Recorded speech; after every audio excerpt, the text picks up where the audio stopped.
Hello everyone. In this video, I'll show you how to use Tubebuddy for YouTube. It is a browser tool that connects to your YouTube channel and adds features to help you manage and grow your content. Start by going to tubebuddy.com. Click Install and choose your browser. Once the extension is added, go to YouTube.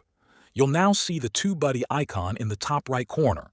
Click the icon and sign in with the Google account linked to your YouTube channel. Tubebuddy will ask for permission to access your channel tools. Accept the request.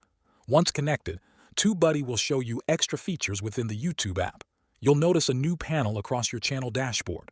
From here, you can use tools like Keyword Explorer to find good search terms for your videos.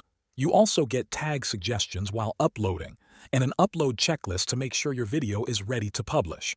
There's also SEO Studio, which helps you write better titles and descriptions. It gives you a step-by-step checklist based on the keyword you choose. Tubebuddy includes a thumbnail generator so you can create custom thumbnails directly inside YouTube. You can also save video ideas using the topic planner and write pre-made comment replies with the canned responses tool. Some tools like A/B testing and advanced analytics need a paid plan, but the free version still gives you many helpful features. Now that your channel is connected, take a few minutes to explore the menu and see what tools work best for you. Tubebuddy can save you time and help your channel grow, all from inside the YouTube platform. That's it for this video. Thanks for watching.